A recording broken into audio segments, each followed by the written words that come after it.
요한복음 12장 말씀입니다. 요한복음 12장 12절로 19절 말씀. 요한복음 12장 12절로 19절. 한 절씩 교독하겠습니다. 그 이튿날에는 명절에 온 큰 무리가 예수께서 예루살렘으로 오신다는 것을 듣고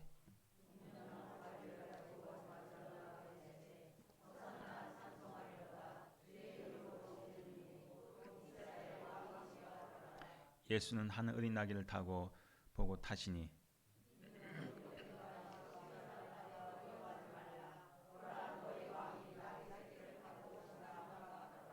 제자는 처음에 이를 깨닫지 못하였다가 예수께서 영광을 얻으신 후에야 이것이 예수께 대하여 기록된 것임과 사람들이 예수께 이같이 한 것임이 생각났더라.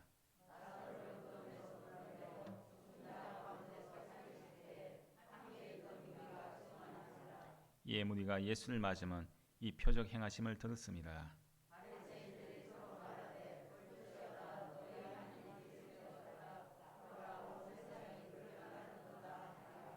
아멘. 오늘 말씀 이제 호산나로 오신 왕이라는 말씀 가지고 함께 말씀 나누겠습니다. 우리가 동상이몽이라는 말이 있습니다. 동상이몽. 무슨 뜻일까요? 동상이몽. 요즘 TV에 보니까 프로그램 이름도 동상이몽이라는 그런 프로그램들이 있는데 무슨 뜻일까요? 동상이몽. 그렇죠. 한 자리에 같이 자면서 다른 꿈을 꾼다. 그런 뜻이죠. 같이 자면서 한 자리에 같이 자기는 자지만은 서로가 다른 꿈을 꾸고 있다는 거죠. 저기 말은 겉으로는 같이 행동하면서 속으로는 각기 딴 생각을 가지고 있는 그런 모습을 우리가 이야기합니다. 세 사람이 그런 일꾼이 이 교회를 짓고 있습니다. 자, 교회를 짓고 있는데 지나가는 사람이 묻습니다. 그 세 사람에게 당신들 지금 뭐 하고 있습니까? 하고 이제 묻습니다. 그래서 이제 그 중에 이제 이 한 사람이 이야기를 하죠. 아니 보면 모르겠어. 지금 우리가 노동을 하고 있어. 그렇게 대답합니다. 그래서 또 두 번째 사람은 나는 지금 돈을 벌고 있어. 그렇게 또 이야기합니다. 또 세 번째 사람은 무엇이라고 하는가 하면은 나는 지금 하나님의 집을 짓고 있어. 그렇게 대답을 하더란 거죠. 자, 똑같은 장소에서 똑같은 일을 하면서 각자의 마음이나 생각이 다르죠. 그렇다면 참 동상이몽의 모습입니다. 오늘 본 말씀에서도 이 동상이몽의 모습을 이게 잘 보여줍니다. 오늘 말씀 예수님께서 십자가를 지시기 위해서 예루살렘 성에 입성하시는 그런 모습입니다. 자, 근데 입성하실 때 일어난 사건을 이제 말씀하고 있는데, 근데 이 사건 가운데서 동상이몽의 모습이 잘 나타납니다. 자, 그럼 오늘 말씀에 보면 이제 여러 인물들이 나오죠. 여러 인물들이 나오는데, 자, 제일 먼저 보면은 특별히 이제 이 큰 무리가 나옵니다. 큰 무리.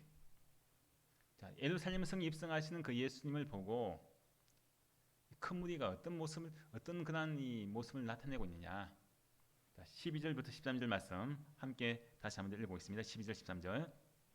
그 이튿날에는 명절에 온 큰 무리가 예수께서 예루살렘으로 오신다는 것을 듣고 종려나무 가지를 가지고 맞으러 나가 외치되 호산나 찬송하리로다 주의 이름으로 오시느니 곧 이스라엘의 왕이시여 하더라. 아멘. 자, 제일 먼저 예루살렘 성에 입성하시는 그는 예수님을 이 큰 무리가 따르고 있습니다. 또 그 예수님을 향해서 크게 소리치며 외치고 있습니다. 근데 이제 이 큰 무리는 표적 때문에 예수님을 향해서 호산나 하고 그렇게 예수님을 따르고 있습니다. 자, 여기 말씀해 보니까 그 이튿날에는 그 이튿날. 자, 그 이튿날은 언제냐? 그 이튿날. 오늘날로 이야기하면은 이 당시로 보면 일요일입니다. 이 당시에 예수님 시대에는 일요일이죠. 오늘날은 우리가 주일이죠. 즉 그 이튿날은 오늘 우리가 예배드리고 있는 이 시간 예수님께서 예루살렘 성에 입성하시는 종려주일 오늘 이 시간이에요. 오늘 오늘 이 주일입니다. 오늘 일어났던 그러한 이 사건입니다. 자, 근데 여기 보니까 큰 무리가 지금 모여 있죠. 그 이튿날에 큰 무리가 지금 예루살렘에 지금 다 모여 있습니다. 근데 왜 이 큰 무리가 지금 모여 있느냐? 예루살렘 성에 모여 있느냐? 명절 때문입니다. 명절 때문에. 명절을 준비하기 위해서 큰 무리가 지금 예루살렘 성에 모여 있다는 거죠. 그 명절은 어떤 명절이냐? 유월절입니다. 유월절. 이스라엘 백성이 이 유월절 절기를 지키고 이 기념하는 그러한 이 모습이 있는데, 근데 유월절이 어떤 날입니까? 유월절 명절이 이스라엘 백성이 애굽 땅에 종살이 되었을 때, 그때 하나님께서 모세를 통해서 출애굽에서 구원해 주셨죠. 그것을 기념하는 그런 절기가, 애굽에서 해방된 것을 기념하는 절기, 하나님께 감사하는 절기, 그것이 유월절입니다. 유월절 되면은요, 전 세계에 있던, 전국에 있던 모든 유대인들이 다 예루살렘 성에 모입니다. 우리가 명절 되면은 고향이 다 찾아가는 것처럼 모인다는 거죠. 이 당시에 이제 역사학자에 의하면은 약 한 270만 명 정도가 예루살렘 성에 모인다는 거예요. 어마어마하죠. 어마어마한 많은 그런 사람들이 예루살렘 성에 모여 있습니다. 자, 근데 이제 이 큰 무리가 지금 예루살렘 성에 입성하시는 예수님을 향해서 종려나무 가지를 들고 지금 맞이하고 있습니다. 예수님이 지금 환호하고 있는 거예요. 왜 그렇습니까? 예수님을 왕으로 지금 모시려고 하는 거예요. 왕으로. 아니, 예수님 지금 왕이 아니잖아요. 이스라엘 백성에는 엄연히 왕이 있습니다. 헤롯 왕이죠. 또 이 이스라엘 나라를 또 통치하는 로마 황제가 있죠. 근데 예수님을 지금 왕으로 지금 맞이하고 지금 환호하고 있습니다. 자, 종려나무 가지를 들고 예수를 맞이한다는 것은 예수는 지금 왕이라는 것을 지금 표시하고 있는 그런 것인데, 종려나무가 상징하는 것이 무엇인가 하면 승리와 번영입니다. 승리와 번영. 이것은 전쟁터에서 나가서 싸움에서 승리했던 왕들이 돌아올 때, 그때 막 이 종려나무 가지를 흔들고 맞이해 주는 겁니다. 그 예수님이 지금 왕이란 거죠. 근데 그 왕이신 예수님을 지금 맞이하고 있는데, 그럼 뭐라고 외치며 맞이하고 있습니까? 자, 13절 말씀 보니까 그 뒤에 말씀에 호산나 찬송하되도다 주의 이름으로 오시는 이 곧 뭐라고 합니까? 이스라엘의 왕이시여 하더라. 아니, 지금 이스라엘의 왕이 있는데, 헤롯 왕이 있는데 엄연히, 근데 지금 종려나무 가지를 들고 예수님을 왕으로 지금 맞이하고 있는 거예요. 호산나라고 하죠. 호산나. 호산나가 무슨 뜻일까요? 호산나가 호산나는 지금 구원하소서, 구원해달라는 것입니다. 구원해 주셔서, 지금 구원해달라고 하는 그런 뜻이 호산나입니다. 호산나인데, 자, 근데 보통 우리가 누군가를 구출해주고 거기서 구원해줄 수 있는 사람은 어떤 사람이겠습니까? 보통 힘 있는 사람이어야 되죠. 막강한 힘이 있고 능력 있는 사람, 그런 사람만이 누군가를 구출해줄 수 있습니다. 그럼 왕이라는 거죠. 예수님이 왕이신 그런 능력 있는 분, 힘 있는 분인 그런 분임을 호산나 하면서 그렇게 지금 예수님을 향해서 찬송하고 있습니다. 그래서 이스라엘 왕이라고 하죠. 이스라엘 왕이시여. 예수님이 왕이시기 때문에 우리를 호산나 해줄 수 있다는 거죠. 우리를 구원해 줄 수 있다, 그런 말입니다. 지금 이스라엘 백성들이 큰 무리가 예수님을 지금 왕이라고 생각하는데, 어떤 왕이냐? 구약의 수많은 예언자들이 예수님에 대해서, 메시아에 대해서 예언했죠. 하나님께서 메시아에 대한 그런 부분을 예언자를 통해서 말씀해 주셨습니다. 구원자, 이스라엘 백성을 구원해 줄 그런 메시아에 대해서 이미 구약의 말씀에 여러 번 기록되어 있습니다. 그래서 이스라엘 백성들이 예수님을 지금 메시아로 알고 있는 거예요. 아, 구약의 수많은 예언자들이 하나님을 통해서 지금 말씀을 받아서 메시아가 나올 것이라고 했는데, 우리를 구원해 줄 메시아가 나온다고 했는데, 바로 예수님이 우리를 구원해 줄 이스라엘 왕 메시아구나, 그렇게 생각했다는 거죠. 그래서 예수님을 향해서 호산나 찬송하고 있습니다. 지금 우리를 구원해 줄 이스라엘 왕이라는 거죠, 이제 예수님이. 근데 이제 이스라엘 백성들이 자기들 지금 구원해달라고 하지 않습니까? 호산나, 지금 구원하소서, 그게 외치고 있죠. 그럼 어디에서 구원해달라는 것이겠습니까? 어디에서 자기들 해방시켜달라는 거죠. 그것은 바로 지금 현재 이스라엘 나라가 어느 나라 통치를 받고 있습니까? 로마의 통치를 받고 있죠. 로마의 압제 속에 있습니다. 로마의 속국입니다. 로마의 속국이니까 너무나 힘든 거예요. 그렇기 때문에 지금 이스라엘 백성들 입장에서는 하나님, 우리를 이 로마의 속국에서 구원해달라, 그 메시아를 보내달라, 그렇게 기다리고 있습니다.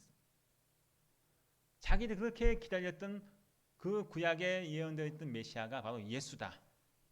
이 예수님만이 우리를 이 로마의 속국에서, 로마 제국을 완전히 멸망시키고 우리를 이 로마 제국에서 해방시켜줄 그런 왕이 되시는 분이시다. 그렇게 지금 예수님에 대해서 생각하고 있습니다. 자, 근데 왜 이 큰 무리가 예수님을 향해서 호산나라고 외치고 있느냐? 앞에 말씀드린 것처럼 구약의 메시아라고 생각해요. 구약의 메시아. 구약에 예언했던 메시아라고 생각하기 때문에 지금 호산나라고 외치고 있다는 거죠. 자, 근데 예수님을 메시아라고 생각하는 이유가 있습니다.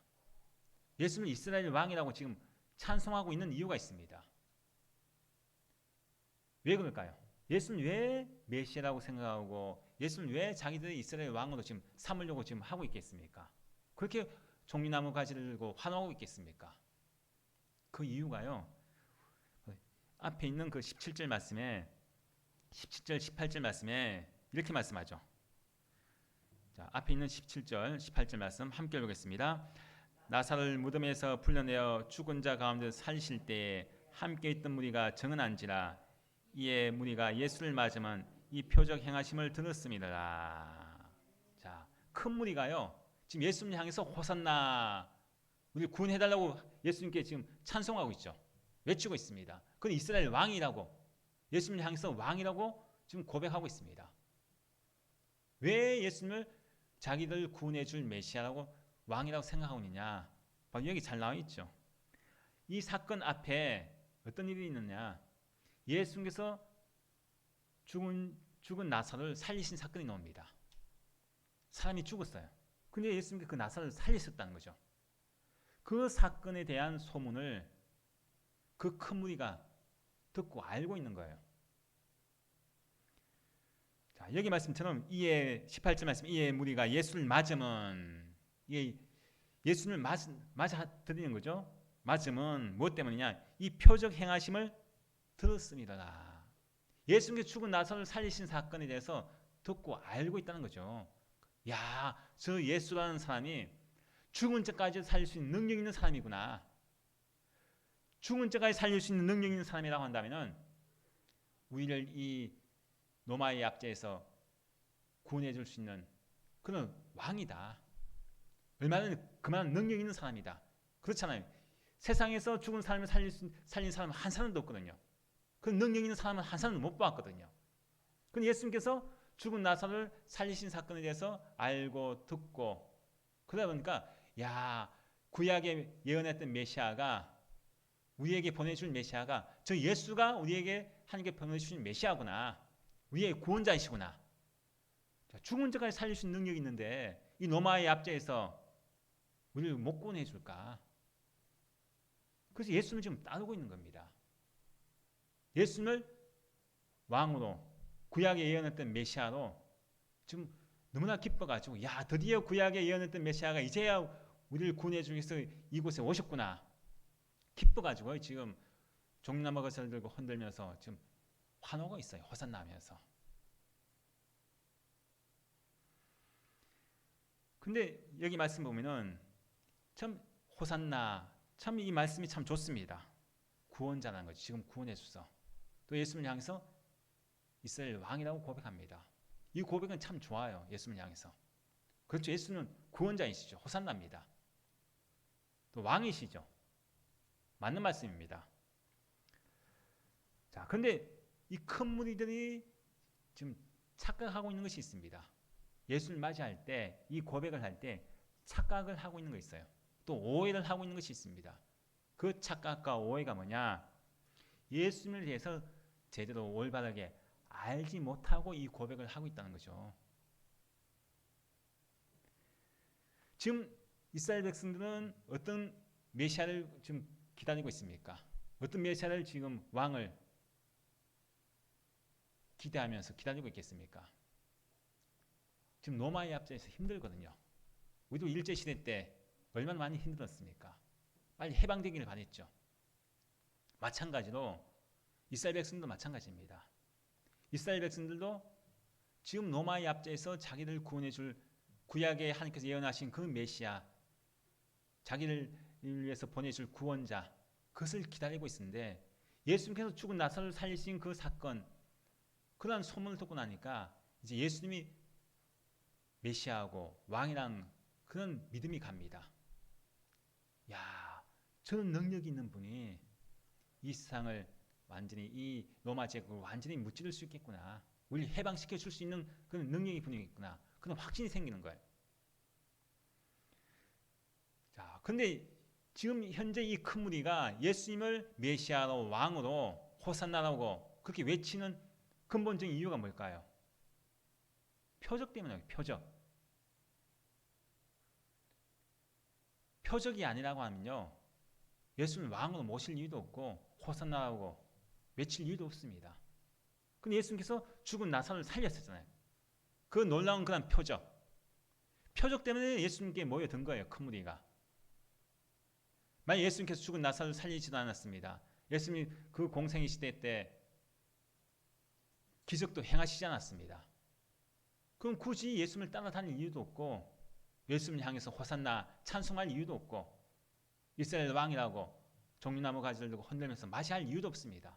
그렇잖아요. 근데 이 큰 무리가 지금 예루살렘성 입성하시는 예수님을 두고 뭐라고 합니까? 호산나 찬송하리로다. 주의 이름으로 오시는 그 이스라엘 왕이다. 그렇게 지금 크게 지금 예수님을 메시아로 왕으로 지금 모시고 있는 거예요.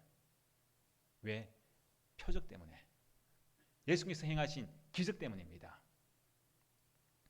예수님을 왕으로 모시려고 했던 적요, 이분이 처음이 아닙니다. 예수님께서 오병이의 기적을 베풀어 주셨죠. 오병이를 통해서 수많은 사람을 먹이셨습니다.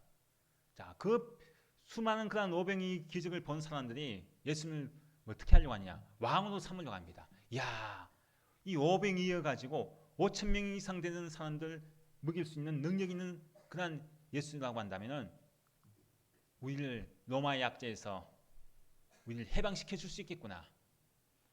그런 믿음이 생기는 거예요. 그래서 예수님을 왕으로 지금 모시려고 했다는 거죠. 그래서 예수님께서 어떻게 하십니까? 예수님께서 산으로 피신하시죠. 왕으로 모시려고 하는 사람을 피해서 산으로 가십니다. 자, 산으로 가시는데 이스라엘 백성은요, 예수님을 왕으로 모시려고 하는 이유가 있습니다. 그게 뭐냐? 호산나라고 하는 이유가 있습니다. 그것은 바로 표적 때문에 표적. 표적이라는 거죠. 표적이 아니면요, 예수님을 호산나라고 할 이유도 없고 예수님을 이스라엘 왕이라고 모시려고 할 이유도 없다는 거죠. 자, 우리는 어떻습니까? 우리가 교회를 다니고 신앙생활을 합니다. 예수님을 따릅니다. 하나님 앞에 나와서 이 시간 우리가 환호하고 찬송하죠. 그럼 그 이유가 무엇입니까? 주의 이름을 부르고 하나님의 이름을 부르면서 예배하죠. 그 이유가 무엇입니까? 표적 때문입니까? 이 시간 우리가 예배에 나왔습니다. 똑같이 예배의 자리에 앉아 있죠. 똑같이 예배의 자리에 또 우리가 준비하며 놓습니다. 근데 똑같은 자리, 똑같은 장소에 우리가 예배하면서도 사람들 마음은요, 다 다를 수가 있습니다. 근데 그 중에 어떤 사람은 표적 때문에 하나님 앞에 나와 예배합니다. 기적을 체험하기 위해서. 어떤 문제가 있으면 그 문제를 해결받기 위해서.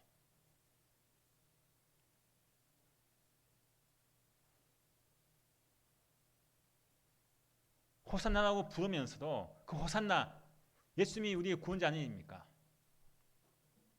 호산나 하면서 그 호산나 안에는 내 개인적인 욕구와 욕망, 욕심들, 그것을 해결받기 위해서 하나님 앞에 나와서 예배하는 경우가 있다는 것입니다. 우리가 왜 예배합니까? 우리가 왜 찬송합니까? 우리가 왜 기도합니까? 우리가 왜 하나님 앞에 헌금을 하고 왜 하나님 앞에 나와서 우리가 봉사를 합니까? 똑같이 물질을 드리고 봉사하고 예배하고 기도하고 찬송해도요, 사람들 마음이 다를 수가 있어요. 지금 이스라엘 백성들은 근본적인 죄의 문제, 죄에서 해방되는 것, 영적인 그런 죄의 해방, 거기엔 관심이 없습니다. 어디에 관심이 있느냐? 자신들의 눈에 보이는 현실의 문제, 그걸 지금 해결받고자, 거기에서 구원받고자 예수님을 향해서 호산나 하고 있습니다. 구원해달라는 거죠. 거기서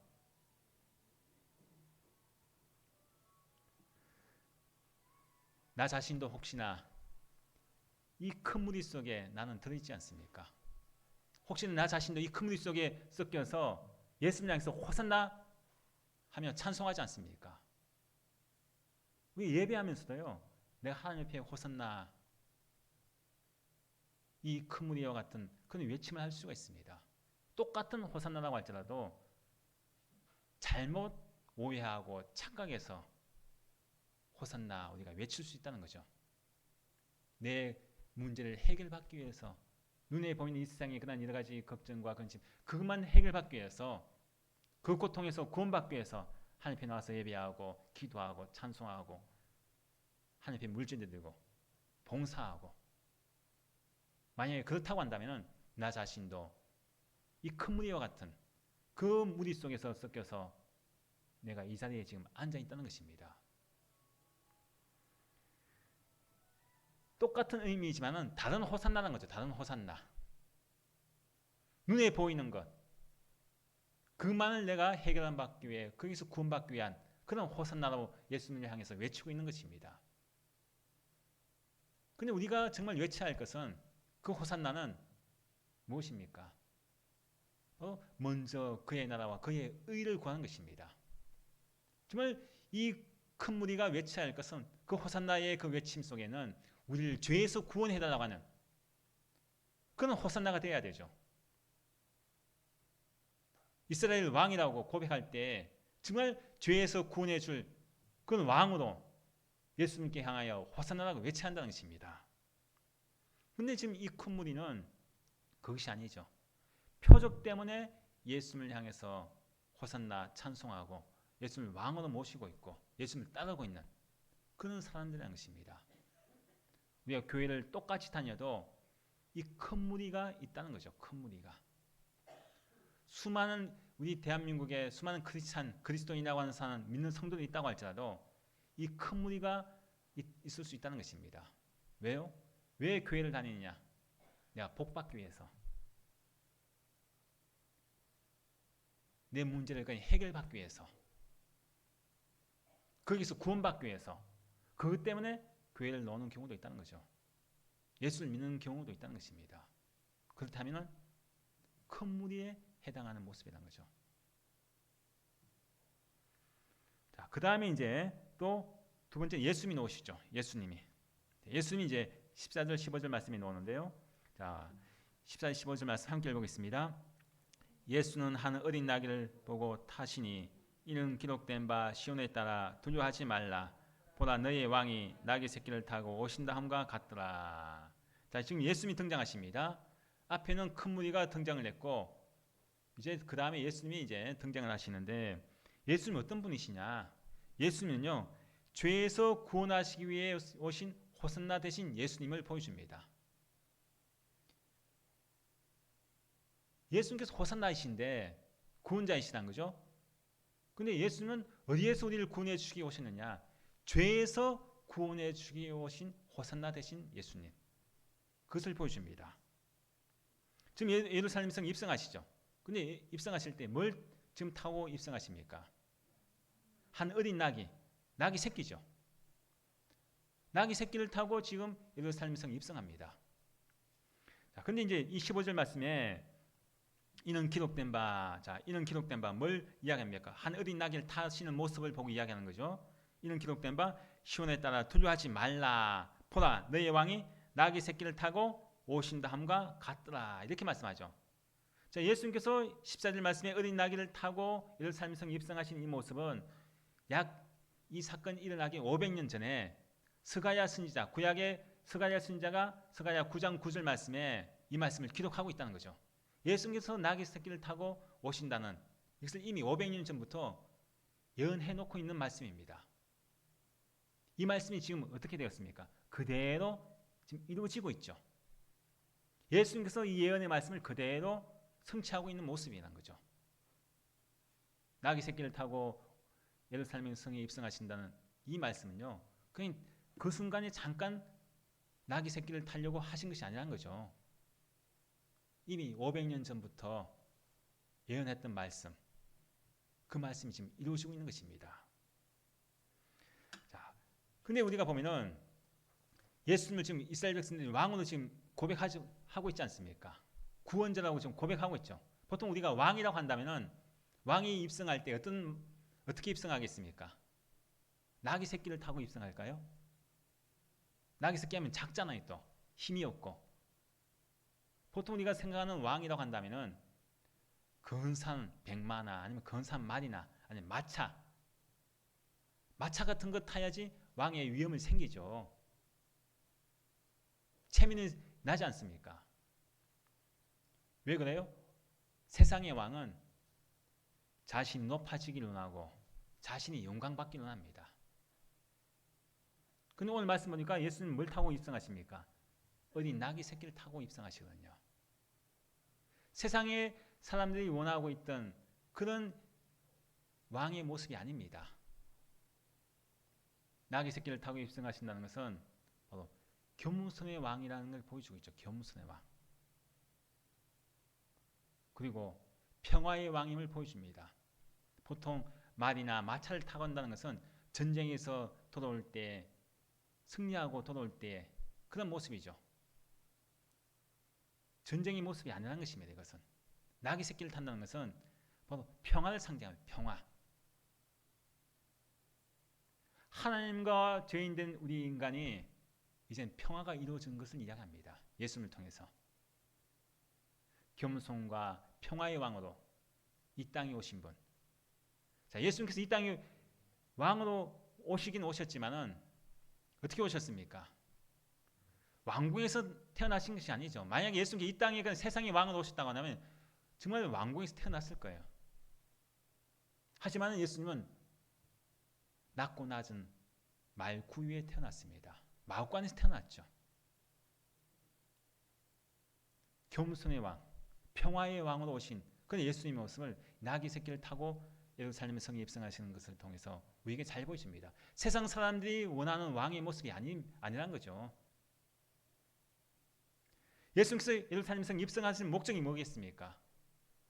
인류의 모든 죄를 다 짊어지고 대속하시기 위해서 십자가에서 고난받고 죽으시기 위해서 지금 예루살렘 성에 입성하시는 거 아니겠습니까? 죽어도 가시는 거예요. 고난받으러 가시는 겁니다.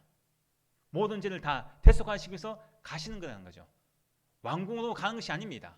왕이 되어서 왕궁에 입성하기 위해서 왕의 자리에 앉기 위해서 가시는 것이 아니라는 거죠.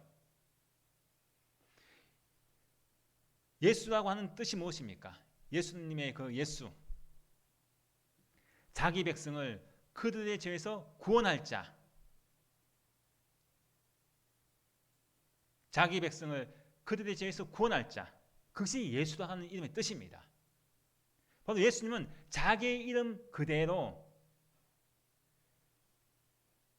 자기 백성을 죄에서 구원하시기 위해서 예루살렘 성에 지금 입성을 하고 있습니다. 지금 큰 무리가 원하는 그런 왕의 모습이 아니죠. 큰 무리가 원하는 구원의 모습이 아닙니다. 예수님께서 입성하시는 목적은 바로 죄에서 구원하시기 위해서 오신 호산나라는 것입니다. 호산나의 그 참된 의미는 죄에서 구원하시기 위한 구원자. 그것이 호산나 되신 예수님이란 거죠. 그 큰 무리가 원하고 있는 호산나의 개념하고 의미하고 다르죠. 그 큰 무리는 지금 오해하고 착각하고 있는 거예요. 호산나에 대해서. 자, 죄의 문제. 이 죄의 문제는요, 세상의 어느 왕도, 어느 권력 있는 사람도, 힘 가진 사람도, 어느 누구도 죄의 문제에서 또 죄에서 구원해 줄 사람은 한 사람도 없습니다. 그냥 한 나라에서 그 속국에서 구원해 줄 수는 있겠죠. 해방시켜 줄 수는 있습니다. 하지만 죄의 문제만큼은 세상의 어느 누구도 죄에서 구원할 왕은 또 어떤 사람도 없다는 것입니다. 오직 예수님. 예수님만이 진정한 호산나 되신 왕이라는 것입니다. 죄에서 구원해 줄 메시아.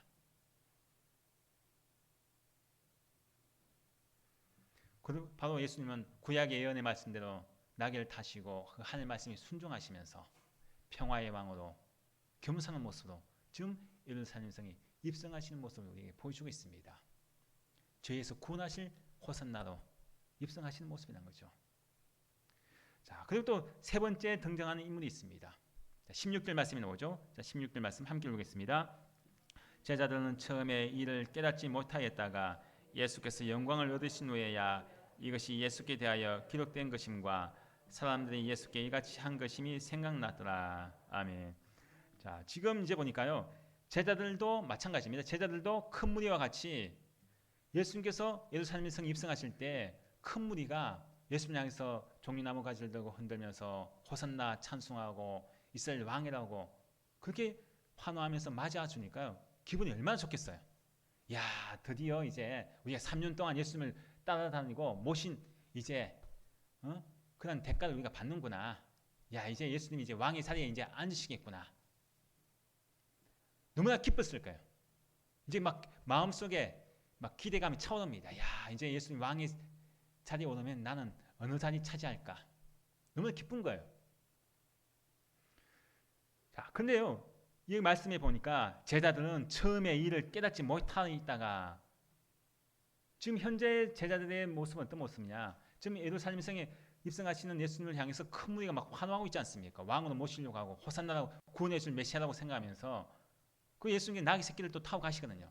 이때는 몰랐어요. 이게 왜 예수님께서 나귀 새끼를 타고 가시고 왜 백성들이 호산나 하면서 예수님을 향해서 맞이하고 있는지 이때는 몰랐다는 거죠. 이 당시는. 근데 그 뒤에 보니까 예수께서 영광을 얻으신 후에야 이것이 깨달아졌다는 거죠. 예수님이 영광을 얻으신 후에가 언제냐? 예수님께서 죽으시고 부활하시고 성천하셨죠. 그리고 성령님이 임하셨습니다. 성령님께서 임하시고 난 뒤에 제자들이 성령을 받죠. 성령을 받고 나서 성령께서 이 말씀을 깨닫게 해주신 거예요.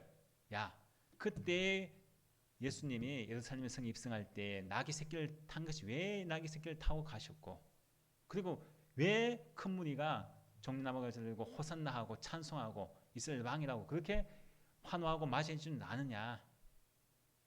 성령께서 깨닫게 해주셨다는 거죠. 말씀을 그대로 이루어지게 해주신 것을, 예언의 말씀이 그대로 이루어졌음을 깨닫게 해주셨다는 것이죠. 이 당시에 몰랐다는 것입니다. 당시는. 어떻게 보면 제자 입장에서도 큰 무리가 이렇게 환호하고 예수님이 나귀 새끼를 타고 가는 것이 좀 의아했을 수도 있죠. 이때는 깨닫지 못했는데, 근데 이것이 예수께 대하여 기록된 것인가, 사람들이 예수께 이같이 한 것임이 생각나더라.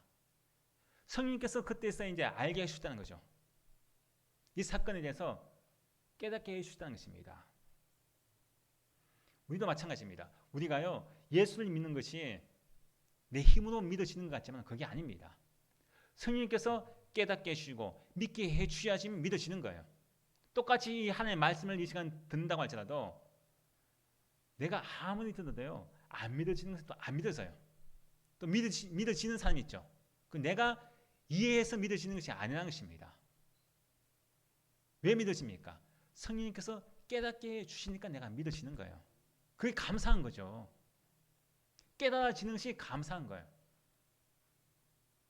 평생을 교회 다니고 신앙생활하고 말씀을 듣는다고 할지라도 깨닫지 못하는 사람이 있습니다. 또 어떤 사람은 또 깨닫는 사람도 있어요. 또 이 시간 말씀을 이 시간 듣는다고 할지라도 그냥 왔다가 가는 사람이 있어요. 듣기만 하고 가는 사람도 있습니다. 근데 오늘 말씀을 들으면서 또 깨닫는 사람이 있다는 거죠. 성령께서 내 안에 깨닫게 해주시면 내가 깨달아집니다. 이 시간 또 못 깨닫는 사람도 있어요. 성령께서 깨닫게 해주셔야지만이 순종의 삶을 살 수 있습니다. 제자들도 마찬가지 아닙니까? 제자들도 예수님께서 하신 그 모든 것이 깨달아지니까, 성령을 받고 깨달아지니까 어떻게 합니까? 말씀대로 믿음으로 순종하게 되죠. 우리도 마찬가지입니다. 말씀을 깨닫는 사람은요, 순종의 삶으로 살아갑니다.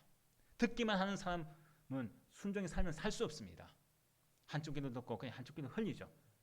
근데 말씀을 성령께서 깨닫게 해주신 사람은 그 마음에 은혜가 옵니다. 은혜가 주어지면요, 말씀을 그대로 가지고, 은혜의 말씀을 가지고 내 삶의 가정에 들어가서, 직장에서, 내 삶에서 이것을 적용합니다. 순종한다는 거죠. 제자들은요, 3년 동안 예수님을 따라다녔지만은 듣기는, 예수님 말씀을 듣기는 들어도 깨닫지를 못하고 있었다는 것입니다. 그러니까 순종을 못했죠. 끝까지 순종 못하고 도망가지 않았습니까? 우리는 항상 모든 내 삶에 일어나는 모든 일에 대해서 깨닫는 은혜를 달라고 성령님의 그 도우심을 간구해야 됩니다. 나에게 어떤 문제가 생겼습니다. 어떤 일이 일어났습니다. 그러면은 내 머리로 이해하려고 하고 생각하려고 하는 것이 아니라, 성령님, 이 일이 나에게, 이 문제가 왜 일어났을까요?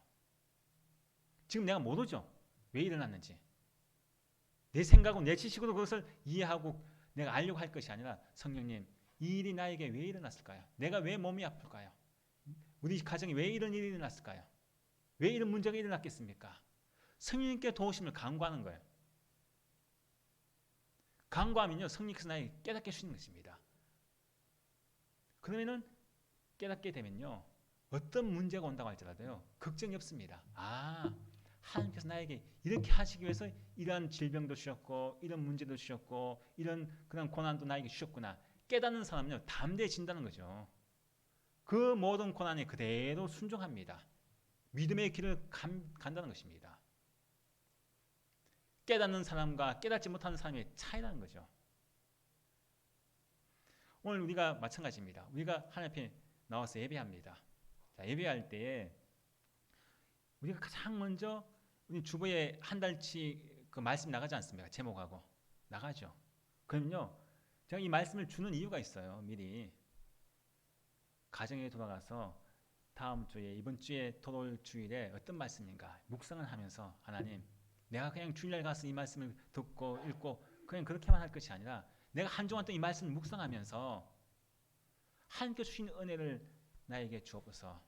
하나님이 나에게 말씀하시는, 성령께 나에게 말씀하시는 것이 무엇인지, 이 말씀을 통해 나에게 어떤 뜻을 나에게 말씀하실지 깨닫게 해주옵소서. 기도도 준비하라고 이렇게 미리 말씀을 주는 겁니다. 그래서 우리가 교회 오잖아요. 교회 오면요, 예배 자리, 이 예배당 안에서는요, 오늘 주신 말씀을 묵상하는 거예요. 다른 그런 우리가 잡담이나 다른 불필요한 이야기 할 게 아닙니다. 우리가 제가 말씀드렸잖아요. 어떤 이야기 할 일이 있으면 밖에 나가서 그런 이야기를 하고, 교회 안에서는요, 하나님과 나와의 시간입니다. 나와의 시간. 말씀을 대면하면서, 하나님, 오늘 주신 말씀, 이 말씀을 내가 묵상합니다. 내가 일주일 동안, 한 주일 동안 묵상하면서 왔는데, 오늘 또 목사님을 통해서 주시는, 하나님의 종을 통해서 주시는 말씀을 통해서 그 은혜가 배가 되게 하시고, 내가 또 깨닫지 못한 부분에 대해서 성령께서 깨닫게 하여 주셔서 이 말씀을 펴놓고 묵상하는 거예요. 성령님의 도우심을 구하는 것입니다. 그래서 이 예배의 자리에서는요, 서로가 우리가 있었던 이야기를 막 하고 하는 그런 시간이 아닙니다. 떠드는 시간이 아니에요. 예배 시간은 나하고 하나님과의 1대1의 그런 독대하는 시간입니다. 그러면 내가 말씀을 들을 때요, 더 얼마나 큰 은혜가 주어지겠습니까? 지금 제자들의 모습은 깨닫지 못하고 있었다는 것입니다. 성령을 통해서 깨닫는 그런 제자들의 모습, 그것을 보여줍니다.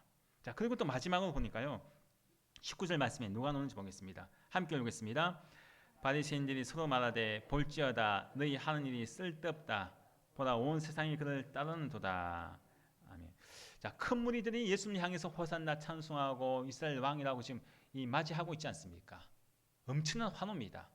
근데 이제 그 옆에서 이것을 지켜보던 바리새인들, 즉 종교 지도자라고 할 수 있죠. 종교 지도자는 배가 아픈 거예요. 시기가 납니다. 질투가 납니다.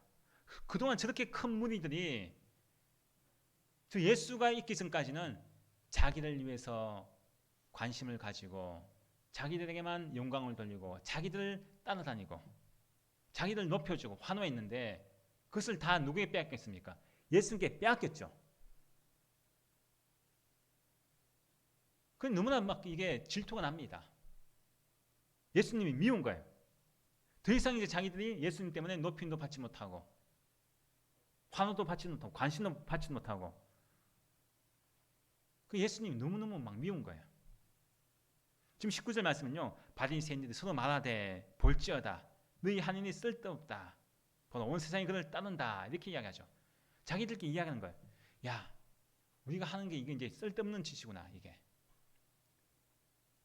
이제 화가 나서 이야기하는 겁니다. 지금 배가 아파가지고 야 봐라, 지금 저 수많은 사람들이 이제 다 예수를 따르지 않냐. 배가 아파가지고 화가 나가지고 자기들끼리 서로 막 흥분돼가지고 막 이야기하는 거예요. 지금 예수님이 눈에 가십니다.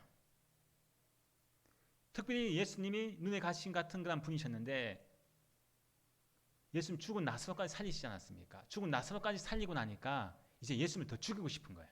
이제는 그 앞에 요한복음 11장 47절 48절 말씀 보니까요, 앞에 말씀이죠. 보니까요, 그를 이대로 두면 모든 사람이 그를 믿을 것이요. 자, 죽은 나사로 사건이 있고 나니까 이제 죽은 사람까지 살리신 사건이 일어나고 나니까 이제 수많은 사람들이 다 이제 저 예수를 믿을 거 아니냐. 저런 놀라운 기적을 베풀었는데 이렇게 했는데 이제 예수를 따르고 믿고 예수를 환호해주고 그에게 모든 영광을 돌리고 높여줄 것 아니냐.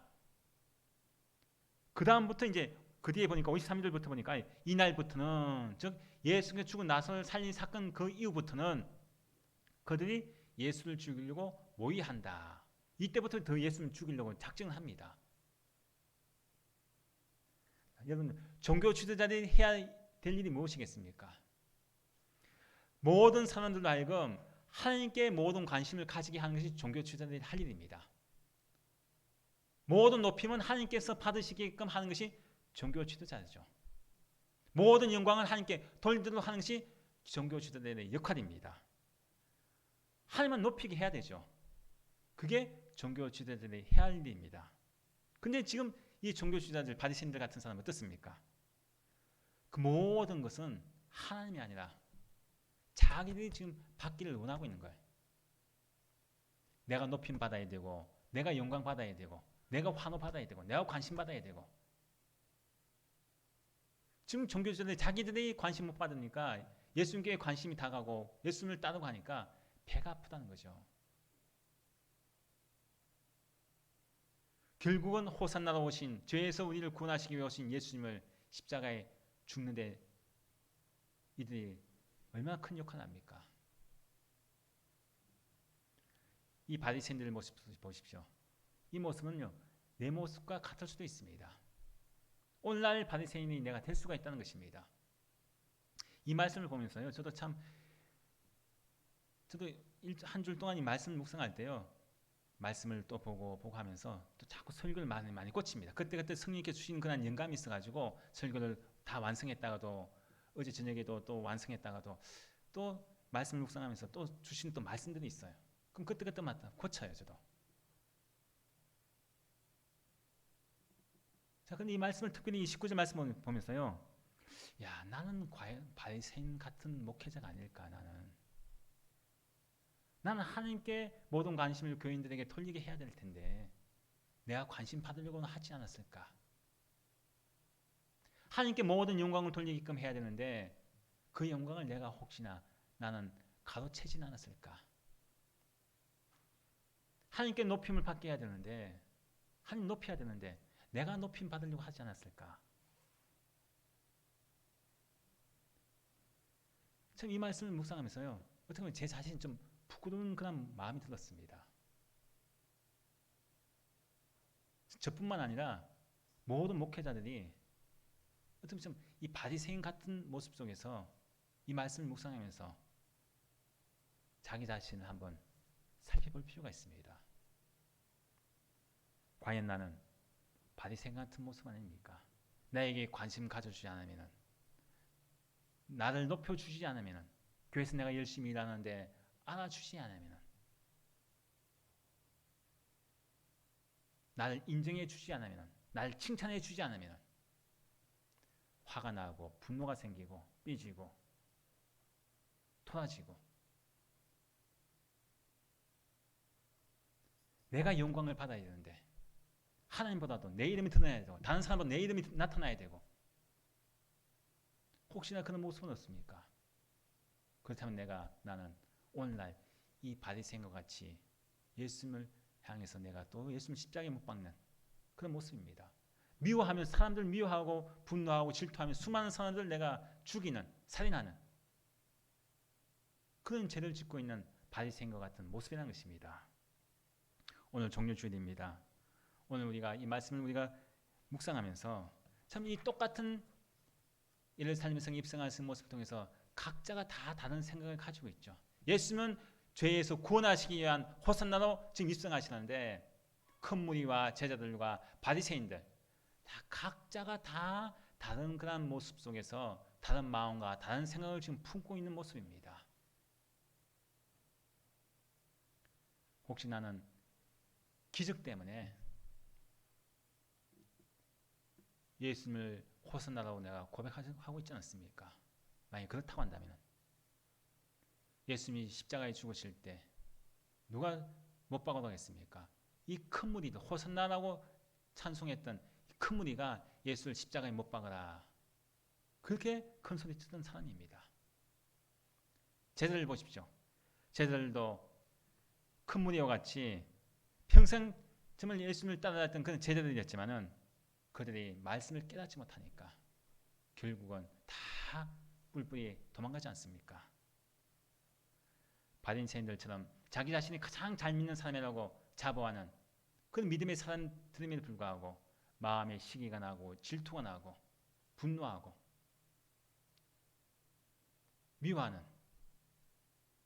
그런 모습 속에서 그런 모습으로 우리가 신앙생활하게 되면 결국은 예수님을 십자가에 못 박는 그런 바리새인들과 같은 모습이라는 것입니다.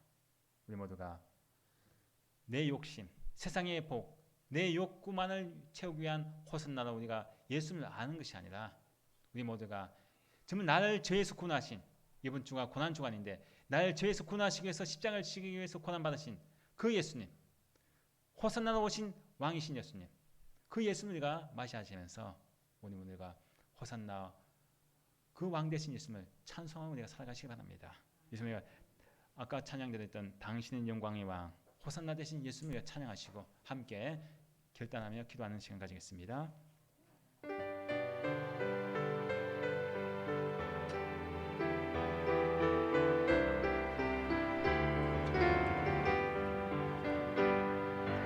당신은 영광의 왕, 당신은 평강의 왕, 당신은 하늘과 땅의 주, 당신은 정의의 아들, 천사가 무릎 꿇고 예배하고 찬송하네 영원한 생명 말씀, 당신은 예수 그리스도 주, 호산나 다윗의 자손께, 호산나 불러 왕 중의 왕, 높은 하늘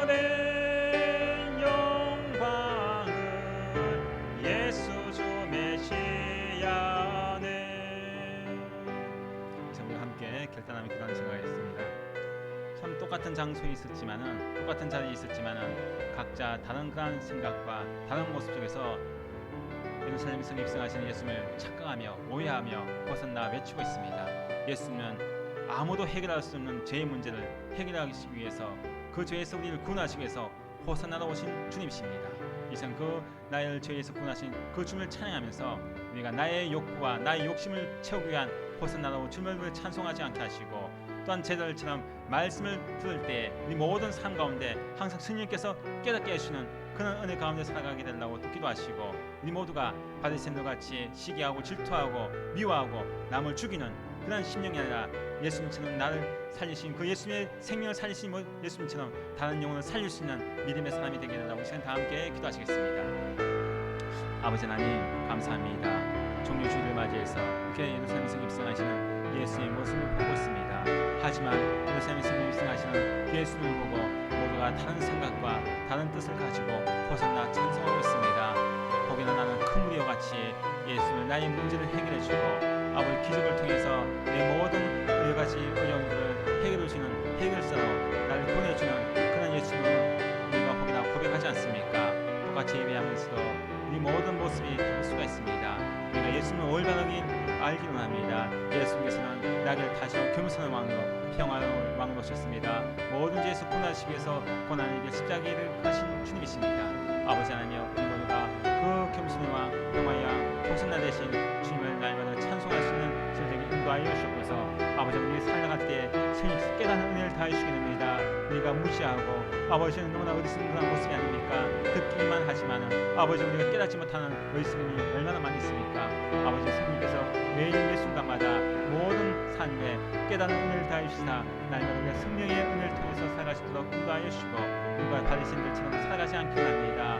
남을 정죄하고 또 우리가 관심받고 칭찬받고 높임받고 하나님의 영광을 가르치는 그런 아버지적 시민 되지 않게 하시고 오직 하나님께만 영광을 돌리고 오직 하나님께만 높임을 드리고 오직 하나님께만 찬송할 수 있는 이 삶이 되게 인도하시고 한 주일 동안 살아갈 때에도 우리 모두가 벗어나 되신 주님을 찬양하며 내 모든 삶의 마음을 모시고 살아갈 수 있는 되게 인도하여 주시옵소서.